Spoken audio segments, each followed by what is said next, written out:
Bismillahirrahmanirrahim. Assalamualaikum warahmatullahi wabarakatuh. Salam sejahtera, Om Swastiastu, Namo Buddhaya, salam kebajikan.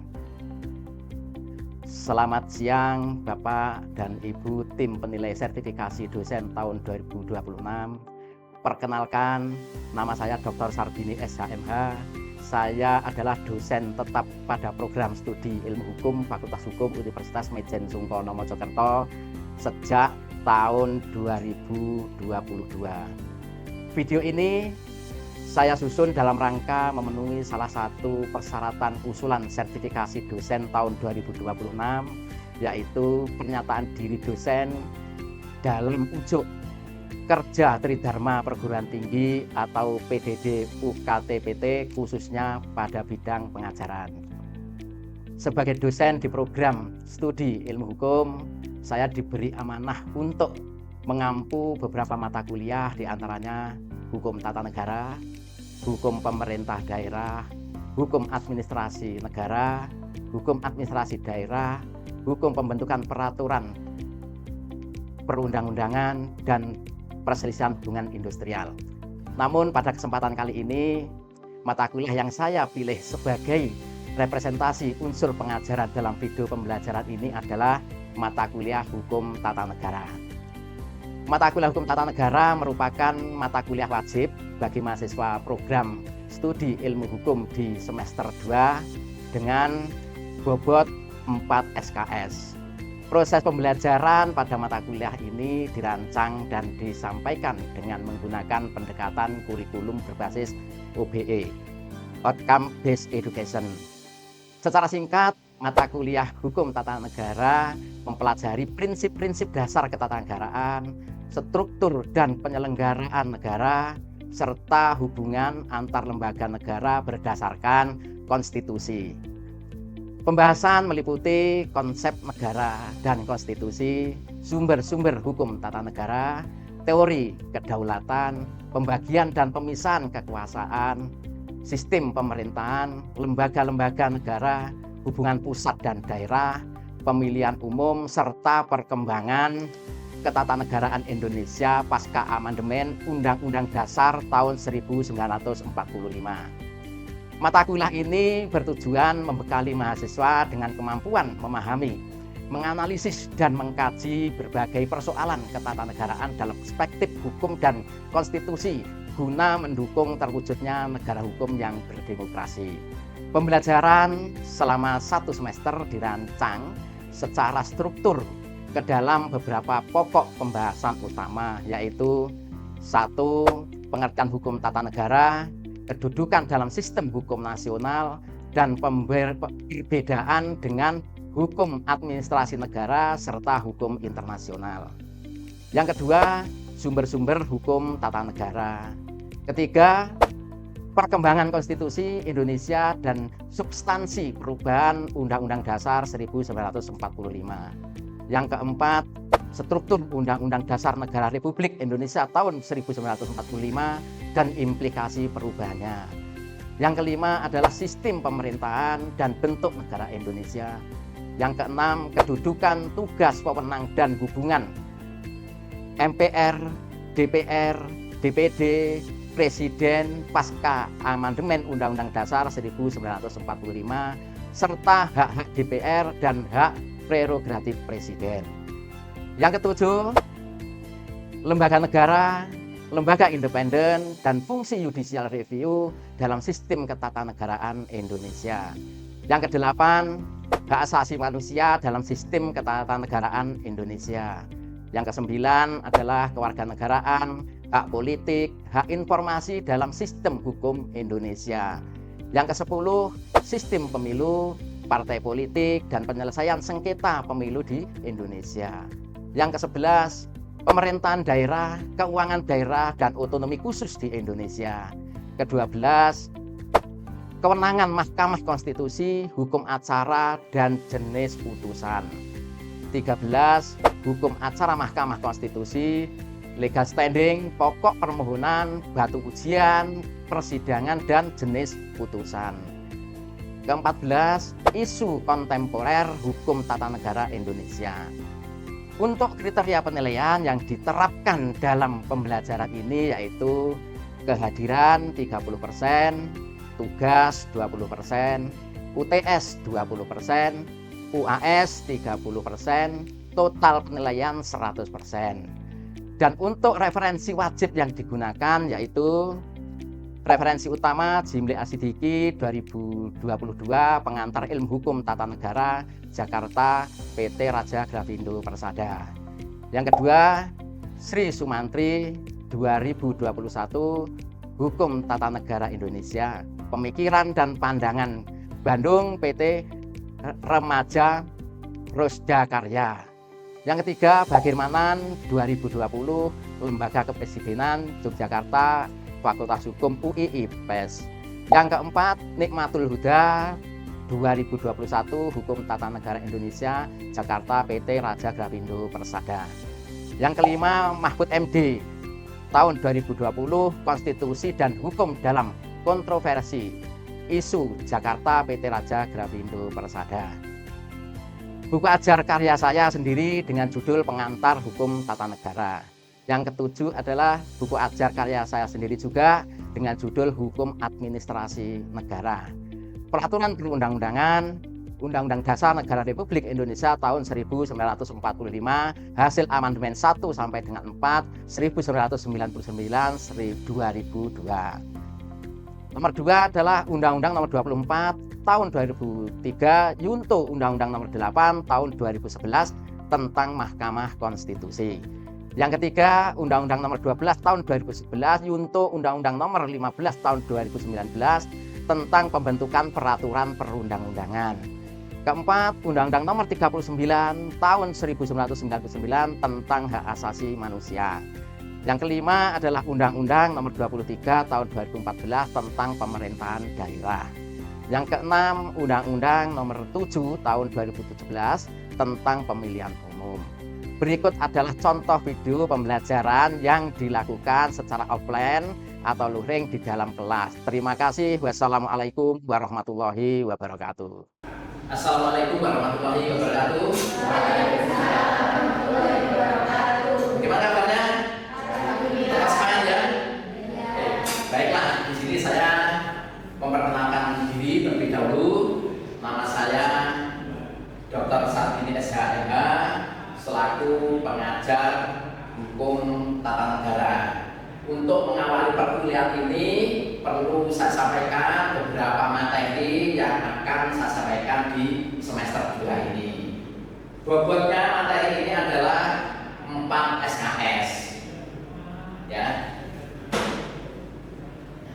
Sebelum mengawali perlu saya sampaikan pendahuluan ya, tentunya supaya kalian para mahasiswa memahami bagaimana sih hukum tata negara itu, ya, gitu ya. Ya, jadi hukum tata negara itu adalah merupakan salah satu cabang utama dari ilmu hukum, ya, khususnya dalam rumpun hukum pagi. Ya, hukum tata negara mempelajari bagaimana, ya, bagaimana para negara dibentuk, bagaimana kekuasaan negara disusun, bagaimana lembaga-lembaga negara menjalankan kewenangannya, serta ya, bagaimana hubungan antar negara dengan warga negaranya itu diatur berdasarkan konstitusi negara kita. Perlu saya sampaikan beberapa sub materi yang akan saya sampaikan di semester 2 ini ya. Jadi pertemuan pertama tentang pengertian hukum tata negara, kedudukan dalam sistem hukum nasional dan pemberdayaan dengan hukum administrasi. Ya, kami ulangi ya, dan saya ulangi ya. Pengertian hukum tata negara, kedudukan dalam sistem hukum nasional dan perbedaannya dengan HAN. Apa HAN itu tahu? Hukum administrasi negara ya, serta hukum internasional.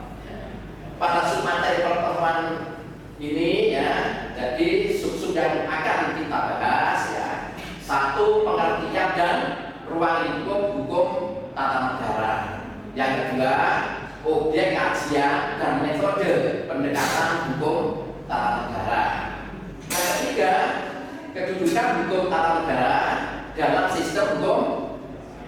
nasional. Yang keempat adalah hubungan hukum tata negara dengan cabang hukum lainnya. Yang kelima, perbedaan hukum tata negara dengan hukum administrasi negara. Yang keenam, perbedaan hukum tata negara dengan hukum internasional. Yang ketujuh, fungsi hukum tata negara dalam penyelenggaraan negara hukum. Pada pertemuan berikutnya ya, kita pelajari tentang sumber hukum tata negara dengan submateri pada pertemuan berikutnya. Satu, pengertian sumber hukum formal dan material. Yang kedua, Undang-Undang Dasar Negara Republik Indonesia tahun 1945 sebagai sumber hukum tertinggi. Yang ketiga, ketetapan MPR. Yang keempat, undang-undang dan peraturan perundang-undangan. Yang kelima, konvensi ketatanegaraan. Yang keenam, jurisprudensi ketatanegaraan. Yang ketujuh, doktrin para ahli hukum tata negara. Pada pertemuan berikutnya kita mempelajari tentang perkembangan konstitusi Indonesia dan substansi perubahan Undang-Undang Dasar 1945 dengan submateri. Satu, sejarah konstitusi Indonesia. Yang kedua, Undang-Undang Dasar 1945 ya, sampai dengan 1949. Yang ketiga, konstitusi res. Apa konstitusi res? Res apa res? Republik Indonesia Serikat ya, pada tahun 1949. Yang keempat adalah UUDS. Apa? Undang-Undang Dasar Sementara ya, tahun 1945. Yang kelima, Dekret Presiden tanggal 5 Juli tahun 1959. Yang keenam, latar belakang amandemen Undang-Undang Dasar 1945. Yang ketujuh, tujuan dan substansi perubahan Undang-Undang Dasar 1945. Yang kedelapan, perubahan sistem ketatanegaraan pasca amandemen. Yang berikutnya adalah kita akan mempelajari struktur Undang-Undang Dasar Negara Republik Indonesia tahun 1945 dan implikasi perubahannya, yang membahas submateri. Satu, struktur Undang-Undang Dasar Negara Republik Indonesia tahun 1945. Kita singkat ya, sepakat ya. Ya. Nomor dua, pembukaan UUD NRI tahun 1945. Yang ketiga, bakat tubuh dan pasal-pasal. Ya. Yang keempat, aturan peralihan dan aturan tambahan. Yang kelima, implikasi perubahan terhadap sistem ketatanegaraan. Yang keenam, penguatan prinsip demokrasi dan negara hukum. Pada pertemuan berikutnya kita bahas sistem pemerintahan dan bentuk negara Indonesia dengan submateri. Satu, pengertian sistem pemerintahan. Yang kedua, sistem presidensil dan parlementer. Yang ketiga, karakteristik sistem presidensil Indonesia. Yang keempat, bentuk negara kesatuan. Yang kelima, prinsip negara kesatuan Republik Indonesia. Yang keenam, hubungan pemerintah pusat dan daerah. Pada pertemuan berikutnya kita bahas tentang kedudukan, tugas formal dan hubungan MPR, DPR, DPD, Presiden pasca amandemen Undang-Undang Dasar 1945 serta hak-hak DPR dan hak prerogatif Presiden dengan submateri. Satu, kedudukan MPR pasca amandemen. Yang kedua, fungsi legislasi, anggaran dan pengawasan DPR. Yang ketiga adalah kedudukan dan fungsi DPD. Yang keempat, kedudukan Presiden sebagai kepala negara dan kepala pemerintahan. Yang kelima, hubungan antar negara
Indonesia dengan submateri satu asas dan prinsip pemilu, yang kedua sistem pemilu di Indonesia, yang ketiga partai politik dalam sistem demokrasi, yang keempat peserta dan penyelenggaraan pemilu, yang kelima sengketa proses pemilu, yang keenam adalah persidangan hasil pemilu, yang ketujuh peran Bawaslu dan Mahkamah Konstitusi.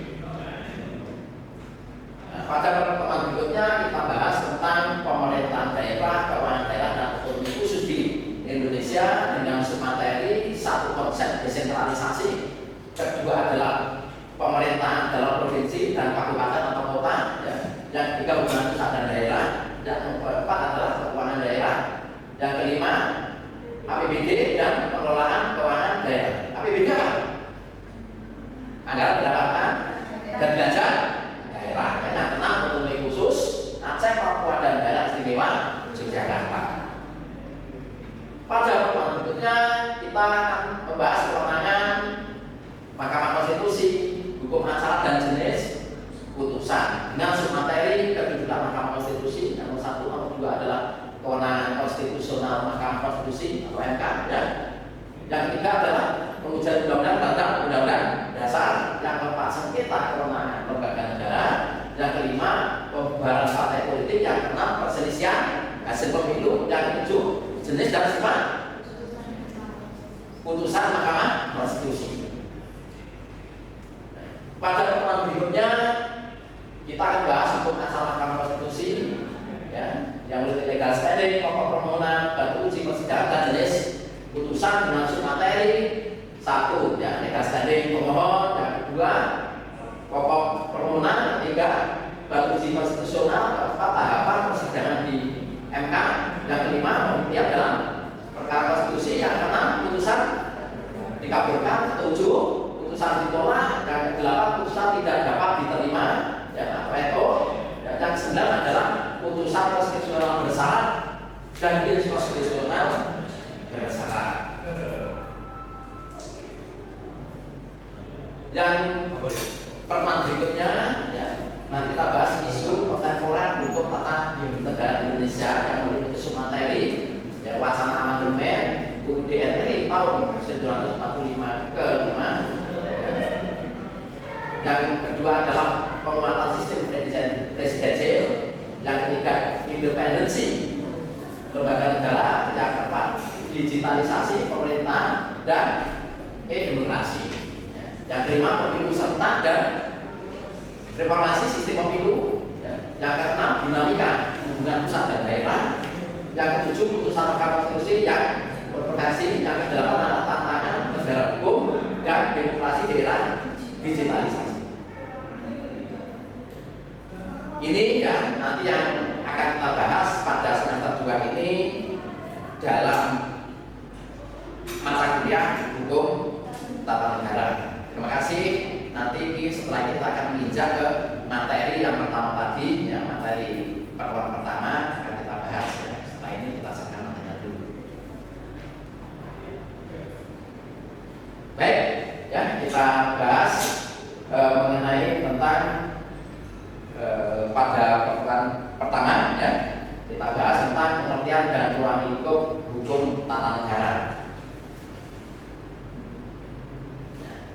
Jadi kalau kita bicara tentang pengertian hukum tata negara, memang banyak para ahli itu yang mendefinisikan, ya, akan mendefinisikan apa sih hukum tata negara itu, ya.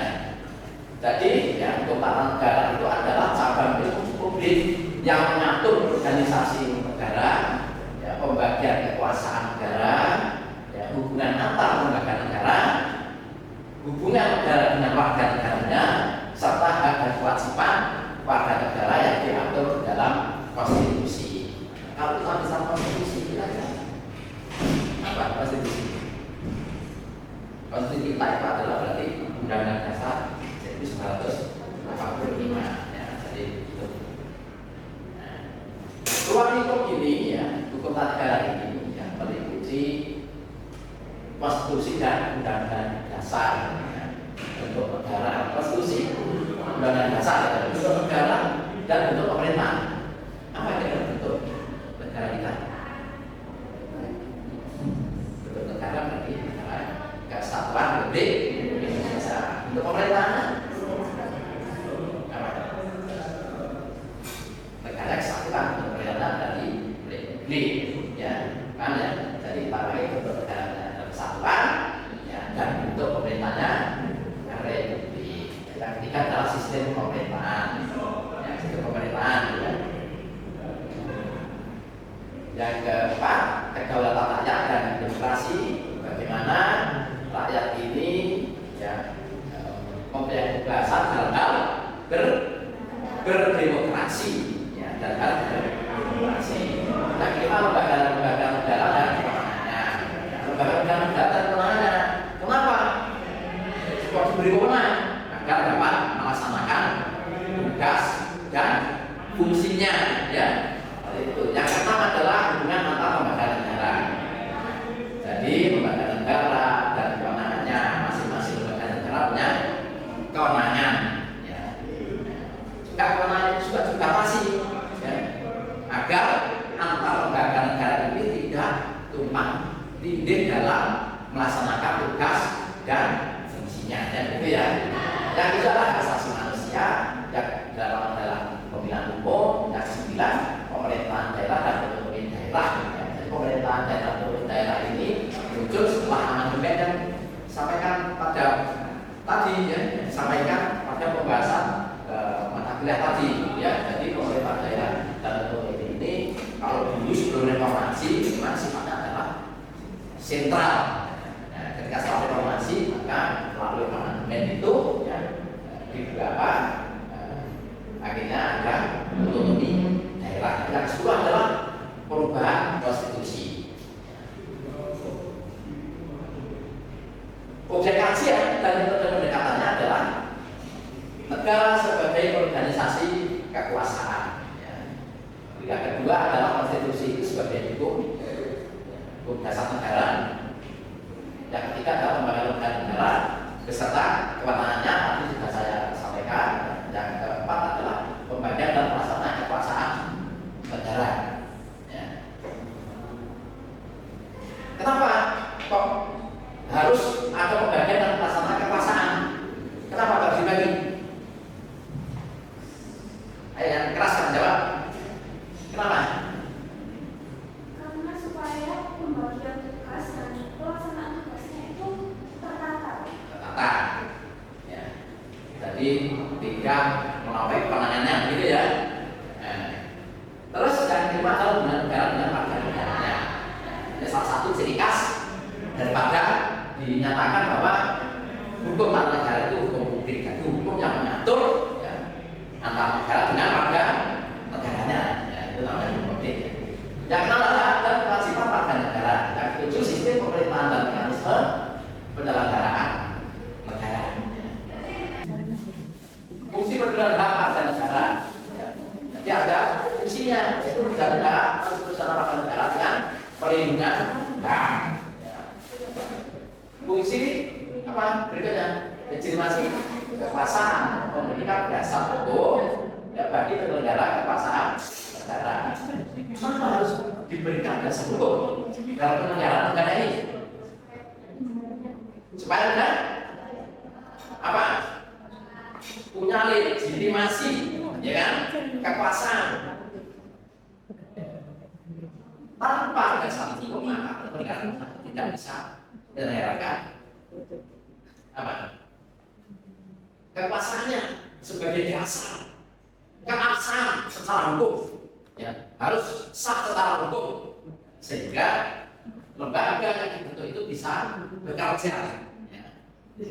Fungsi mencegah negara hukum atau stat mencapai bahwa seluruh tindakan pemerintah dan negara harus berdasarkan hukum dan konstitusi kita. Ya. Pertemuan pada hari ini, ya, materi sudah saya sampaikan semua. Nah, mungkin ada pertanyaan yang harus ditanyakan ke saya. Apa kira-kira pertanyaannya? Ya. Sebelumnya perkenalkan, nama saya Laura Isabella Ibrahim 2025. Ya. 7/10/11. Ya. Mengapa harus ada tata aturan Mengapa harus ada tata aturan perundang-undangan? Tata apa harus ada tata urutan perundang-undangan di negara kita itu, ya. Ada tahapan pemerintah, ada yang namanya pemerintah pusat, ada yang namanya pemerintah, ya. Jadi sebelumnya perkenalkan nama saya Nana Saudara dari 2025-07-1006. Pertanyaannya, mengapa sebuah negara disebut sebagai cabang publik? Ya. Mengapa? Apa tadi? Mengapa pemerintahan negara disebut sebagai cabang publik? Ya. Jadi hukum tata negara ini kenapa kok di apa namanya? Disebut sebagai cabang publik. Karena hukum tata negara itu adalah ya objek peraturan yang berkaitan langsung ya dengan apa? Apa? Dengan kekuasaan negara. Ya. Hukum tata negara mengatur antara apa? Negara dengan warga negaranya. Ya. Di materi saya tadi ada ya kan? Jelas ya. Jadi sehingga hukum tata negara itu bersifat publik karena melayani kepentingan umum, melayani kepentingan warga negaranya, ya, gitu ya. Baik, jadi pertemuan materi pada hari ini saya akhiri. Mudah-mudahan materi ini dapat bermanfaat bagi kalian selaku mahasiswa ya, dan mohon dipelajari ya, karena penting ya, tentang hukum tata negara ini sehingga nanti bisa diaplikasikan pada masyarakat. Terima kasih. Assalamualaikum warahmatullahi wabarakatuh.